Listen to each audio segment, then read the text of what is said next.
Hey guys, great to see you again. Today, let's keep going and explore the next great battle together. Have you ever wondered what happens when an unstoppable force meets an immovable object? That's the story of the Greco-Persian Wars, a clash of civilizations that shaped the world we live in today. For 50 epic years, from 499 to 449 BC, the mighty Persian Empire, the largest the world had ever seen, tried to conquer a collection of small, fiercely independent Greek city-states. It's a classic David versus Goliath tale, but with more spears, ships, and epic poetry. So, let's set the stage. On one side, we have the Persian Empire under kings like Darius the Great and his son Xerxes. Imagine an empire stretching from modern-day Turkey all the way to India. They had immense wealth, a massive professional army, and a centralized government. They were the undisputed superpower of their time. On the other side, the Greeks, not a unified country, but a scattered patchwork of city-states like Athens, Sparta, Corinth, and others. They were often squabbling amongst themselves, but they shared a common language, religion, and a radical new idea: freedom, or, as they called it, Eleutheria. The fuse was lit in a region called Ionia, on the coast of modern-day Turkey. These were Greek cities, but they had fallen under Persian rule. In 499 BC, tired of Persian taxes and tyrants, they rebelled. They asked their mainland cousins for help, and Athens, a burgeoning democracy, sent ships. This was a bold move. To Persia, it was like a tiny nation poking a giant bear. The Ionian revolt was eventually crushed, but King Darius didn't forget. Athens had interfered, and he was determined to make them pay it. He famously had a servant tell him 3 times every day, "Master, remember the Athenians." He wasn't kidding. In 490 BC, Darius launched his first invasion. A massive Persian fleet sailed across the Aegean Sea, landing on a beach called Marathon, just 26 miles from Athens. The Persians outnumbered the Athenians significantly. Things looked grim. But the Athenians, led by the brilliant general Miltiades, had a plan. They knew the terrain and they had the home field advantage. They charged the Persian lines in a full-on sprint, catching the invaders completely by surprise. Their hoplites, heavily armored citizen soldiers, smashed into the lighter armored Persians. The Athenian flanks folded in, trapping the Persian forces. It was a stunning, decisive victory against impossible odds. A runner named Phidippides supposedly ran the 26 miles back to Athens to announce the victory before collapsing. And yes, that's where the marathon race gets its name. The victory at Marathon was a huge morale boost for the Greeks, but they knew the Persians would be back. And they were right. 10 years later, in 480 BC, Darius's son Xerxes launched an invasion that dwarfed his father's.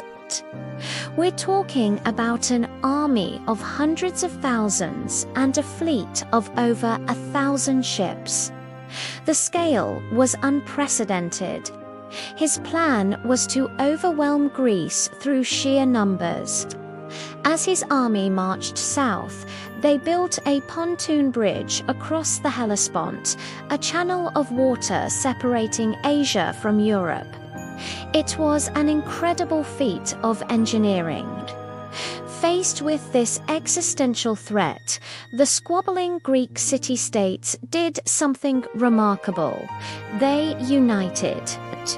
A coalition led by Athens and its powerful navy, and Sparta with its legendary army, formed to resist the invasion.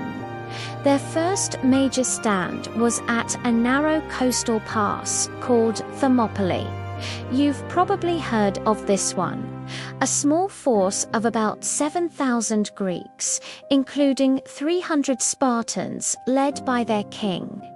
Leonidas held off Xerxes' massive army for 3 days.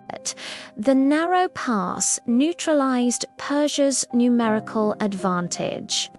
The Spartans and their allies fought with incredible courage, holding the line against wave after wave of attackers. Ultimately, a local traitor showed the Persians a secret path to outflank the Greeks. Knowing the end was near, Leonidas dismissed most of the army, but he and his 300 Spartans, along with a few hundred other brave Greeks, stayed to fight to the last man. They were all killed, but their sacrifice wasn't in vain. They bought precious time for the rest of Greece to prepare and became an eternal symbol of courage against overwhelming odds. While the Spartans were making their last stand, the Athenian navy, led by a cunning politician named Themistocles, was preparing for a showdown at sea. The Persians had burned Athens to the ground, but Themistocles had convinced the Athenians to evacuate the city and put their faith in their wooden walls, their fleet of warships called triremes. He lured the massive Persian fleet into the narrow straits of Salamis near Athens. In these cramped waters, the large and clumsy Persian ships couldn't maneuver effectively. The smaller, more agile Greek triremes, armed with bronze rams, darted in and out, sinking and disabling the Persian vessels. It was a chaotic, brutal battle, but a complete and total victory for the Greeks. Xerxes, who was watching from a golden throne on a nearby hillside, could only look on in horror as his invincible navy was annihilated. The Battle of Salamis was the turning point. With his navy destroyed, Xerxes feared being trapped in Greece. So he retreated with the bulk of his army, leaving a large force behind under his general Mardonius. The following year, in 479 BC, the final land battle took place at Plataea. The largest Greek army ever assembled, led by the Spartans, faced the remaining Persian forces. It was a long, hard-fought battle, but once again, the discipline and heavy armor of the Greek hoplites proved superior. Mardonius was killed, and the Persian army was routed. The Persian threat to mainland Greece was over for good. In the aftermath, Athens emerged as the dominant power in the Greek world. They formed the Delian League, an alliance of city-states intended to continue the fight against Persia and liberate the Ionian Greeks. While it started as a defensive alliance, it slowly morphed into an Athenian empire, which would eventually lead to another famous conflict, the Peloponnesian War between Athens and Sparta. But that's a story for another time. The Greco-Persian Wars officially ended around 449 BC, but their impact echoes through history. So why does this ancient conflict still matter? Because it was a victory for an idea. The idea that free people fighting for their homes and their liberty could defeat a seemingly invincible empire. The Greek victory allowed their unique cultured democracy, philosophy, art, theatre to flourish and spread. It laid the foundations for what we now call Western civilization. The stories of Marathon, Thermopylae, and Salamis have inspired people for thousands of years, reminding us that courage, strategy, and the will to be free can triumph against the greatest of odds. Thanks so much for watching. If you found this story as epic as I do, please hit that like button and subscribe for more deep dives into history's most important moments. Let me know in the comments which battle was your favorite. See you next time.